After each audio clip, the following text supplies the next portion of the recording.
Welcome to our Women in Power podcast. This series, produced by UN Women, features conversations about the representation of women in power and decision-making in Asia and the Pacific. This series features conversations about the representation and participation of women in power and decision-making, the challenges and barriers, as well as opportunities and progress. In this episode, we hear from Ruth Kissam-Tindiwi, the board chair of Advancing Papua New Guinea Women Leaders Network. She spoke with Julie Marks from UN Women. Ruth, it's a pleasure to speak with you here in Bangkok. Let me begin by asking how important you think it is to have women in leadership positions. Well, women make up the other number of the population, right, in any country, in any community or society. So it is important that they are in position of leadership over their own life, making decisions regarding their own life, safety. So it is very important to me that women are in positions of leadership, especially when it comes to making decisions over their own safety and security. As you know, Papua New Guinea is experiencing some difficult challenges in 2024. What do you see as the benefits of having more women involved in conflict resolution? Well, at the moment, we're not going anywhere. If you look at it with the kind of leadership that we have, and that is not to put down men in leadership, but it's also a way of helping out. Women need to be in leadership right now because at the moment, the way and the rate that we've been coming and leading has taken us nowhere. Actually, we've gone from bad to worse. The health systems that we have, a lot of them are now closing down. Some of the health system in provinces are closing down because of conflict. Schools, education, access to infrastructure, access to justice. A lot of those are things that would make life easier, but they're closing down. Maybe it's time that we also put our hands down and say women need to be up there at the leadership level at points where these are things that concern their life. And they also need to be part of helping making things right. So for me, it's about time that maybe there is an alternative to this. Maybe there is a better way of addressing issues and conflicts in our community. And that should involve women. At the end of the day, it's them that pay the price for a lot of conflict that is happening. It's women that are looking for new communities now to resettle. They're the ones that are looking for schools to send their kids to. To them, it doesn't matter whether you're a boy or a girl. To them is children need to have access to health, access to education. So it's about time that women are and should lead at the front, especially when it comes to, like I said earlier, their safety and security in a time where PNG is so riddled with conflict right now. And it's women that are emerging as leaders in how can we be able to bring peace amongst this conflict as peace builders. Even while the tribal fights that are going on, there is a mass internally displaced people from different tribes to another, from provinces to another. And again, it's women that are saying, no, maybe this is a place that we can resettle in because it's closer to the water hole, or it's close to schools, or it's close to hospitals. So we need to be able to bring all of that together and have a coordinated kind of approach from the government on where it could be able to give resources if resources are needed. If you look at the way in the context of who we are as a people, the Indigenous Pacific Islanders, it's always the women that are custodians of our history. It's women that know where to go when there is a conflict or a crisis. It's women that have always been, it's not written, it's unwritten, but women are the custodians. And because of that, we need all the help we can get. Ruth, can you outline what the Advancing PNG Women Leaders Network does? So the network is made up of 80 plus different community-based organizations, faith-based organization, NGOs. We're spread across about 17 provinces right now. And it depends. Some women lead up to 50 other women, whether it's individual or groups. But others, Say, for example, one of them is the council president of the women from her district. So it's about 45,000 women. So she's now the president, their president. So the network is made up of very different, varied groups of organization and women as well from different thematic areas. So they are in women's leadership. Some of the cross-cutting thematics that we cover are women's leadership, women's economic empowerment, and we also work in women peace security, because that is also one of the most pressing issues right now, whether it is conflict from climate change, whether it's conflict from internally displaced people due to tribal fight, whether it's also from election-related violence. We have a lot of thematic areas that the women from the organization cover. But this is all self-driven women that define themselves as, and these are community-based one. Some of them are very rural. Just to get to the a government station would take them 2 or 3 days to walk. And a lot of them, most of them are not able to even string together words in English. They are, but then they're recognized as leaders in their own community. So what the network, and I'm the president of the network, and what the network does is work with the community leaders. We empower them. We do not impose on them anything that we think might be a fit for the community. We just find out from them what is working, what's not, and then how we can be able to provide resources, help whichever technical assistance if they need one, funding if they do.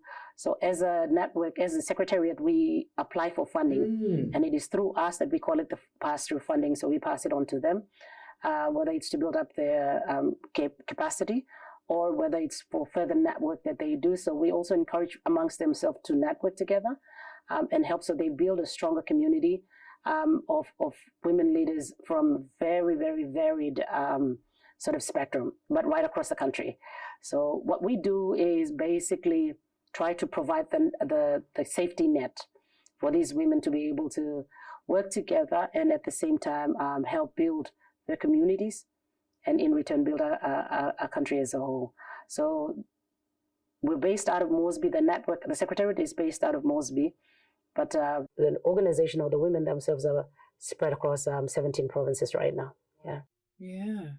Ruth, generally speaking, those women who are recognised leaders within their own communities, how are they regarded by a lot of the senior men? It's very interesting, but our organization is also one that our leaders, the women, always tell me that don't say that we are a woman-led because we are men-supported. So for them, the ones that really do support them are their brothers, their sons, their husbands, their community. So these are women leaders that have understood how their community functions. And for them, and because we're a deeply communal society, we are a society where you can't put a clear demarcation between this is a male and female. Yes, we have defined roles as male and female, but we're also very, very interdependent. And because of that interdependency, they would always tell me, don't make me an alien in my community by empowering me only, educate my men as well. So every program that we run, we invite the husbands, the strong pillars of the champions of their programs. So usually it's their husbands, their fathers, their sons or their brothers. So we always invite them along to any of the programs that we run. And we've seen it happen over and over again, where the men fully support the initiative that she takes.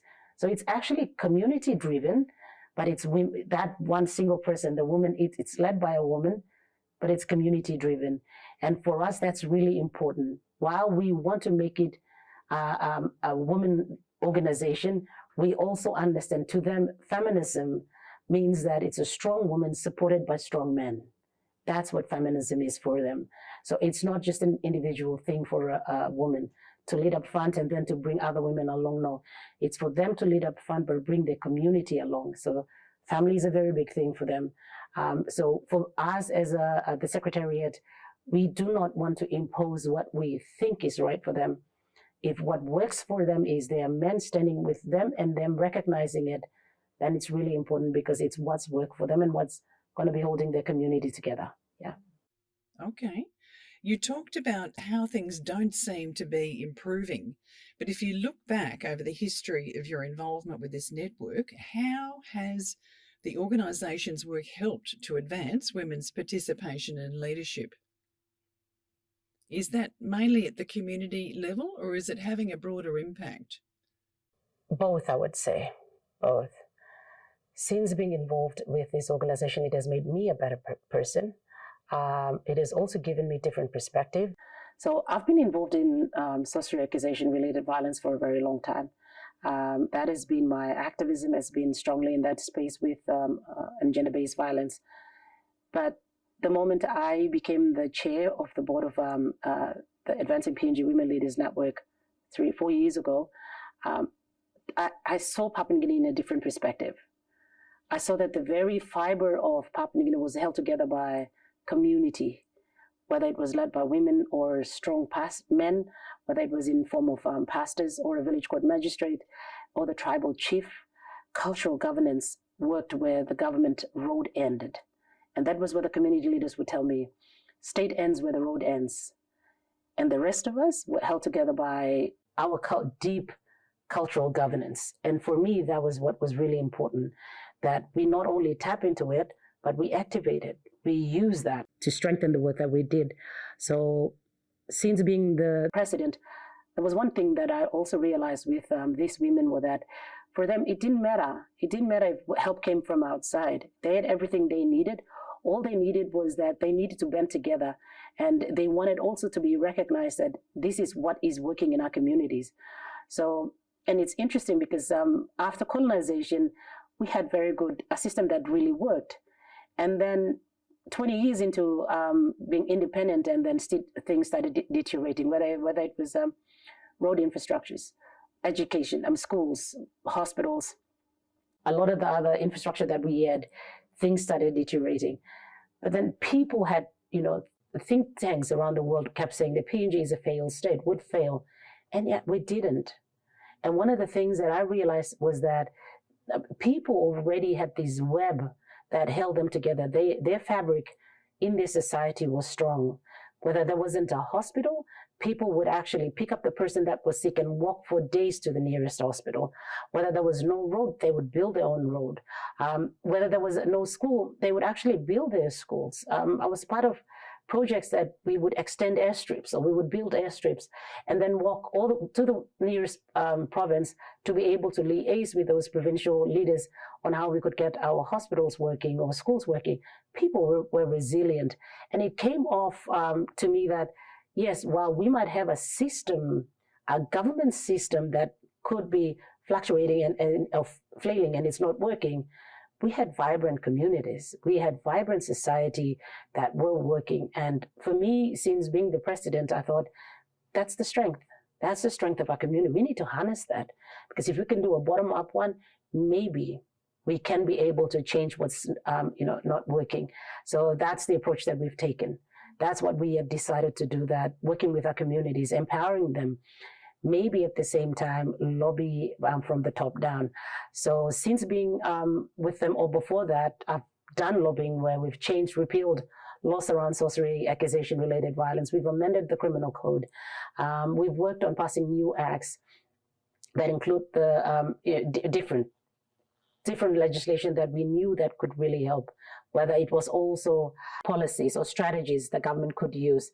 So it wasn't really a big thing for us to now start working with these community women-led organizations and people-supported organizations that are basically based deep in the community, to start looking at how we could have a national action plan on WPS. And we've already started that last year. So APNG has been in the forefront of pushing for, and because we're right across the country and we're already working in the women peace security space, it wasn't really a brainer for us to say, I think we can do this. And it's 24 years. UN Resolution Charter 1325 has been here since 2000, and we don't have one in the country. So maybe this is about time we start having conversation around that. So we started last year. We had a national dialogue this year. So now APNG is looking at having more consultation within the provinces that we are in, and seeing how we can come up with something that is contextualized to our region, country, and see what we can do with it at the national level. So, and we are also now working on the shadow report for CEDAW. So while the National Council of Women is currently not functioning, so APNG is now volunteered with the government to say, look, we can actually provide that. So we're working on that to help with the government. So no, it's not, for us, it's not only at the community level. We're seeing that we can be able to work at the community level, but influence at the national level as well. Ruth, what would you hope a National Action Plan on Women, Peace and Security, or WPS, could achieve? What I would like to see is how this plan can bring together all the different peace builders, because they're already working, but they're working in isolation. For me, is bringing them together and sharing ideas. And I think you've been to PNG, you've seen how complex and diversities. What could be working up in the highlands could not be working on the islands. What could be working in National Capital District in the southern region might not be working up with the Momasa region. So for us is how can we be able to have a national action plan that also prompts the government into action? In Papua New Guinea, 93% of the land is owned by tribes. So when you have that, you cannot squatter on someone else's land without them allowing you to do so. But we've had a lot of issues with climate change where people are now being internally displaced, whether it's from volcanic eruptions or earthquakes or level of sea level rising. So, and because of that, that is putting a lot of pressure, because a lot of the land that now are being squatted on by other tribal groups, land that is owned by another tribe, but compulsory acquired by the government so they could resettle people. And because of that, it's also causing issues. It's causing problems. Oh, what would you like to see happening? APNG as well as Magna Carta, our other organization, we've been working very closely with the Defense Force on WPS, but they call it Gender, Peace and Security. So we've been working with them. We've seen how it works. We know already that having women in the forefront, making decisions on their own safety and security, especially in conflict, is really important. But having a coordinated approach with a national action plan gives it even better, because then the government is tied into it. And where women are already doing it, it's not like they're not doing it. It's already happening. Initiatives are already happening. It's amplifying that through a coordinated government approach that I would like to see. Ruth, what final thoughts would you like to add? While we are part of Asia, well, Papua New Guinea is the tail of Asia, but then it's the mouthpiece or the neck into the Pacific. So we're a bit of both. We're Asia as well as the Pacific. But then that's where you get lost so many times. So while we really want to be, the efforts that have been taken in the Pacific, whether it's to climate resilience or conflict, and especially in Papua New Guinea, we need more effort to be shown on the different initiatives that are happening. And also not only from UN Women, but maybe from across the development space. And it's not only in PNG. The Pacific is a very different, we're always at the back burner most of the time, but it's a region that needs more light to be shined upon it. I just want to say thank you. Ruth, thank you very, very much. We hope you enjoyed this episode of our Women in Power podcast.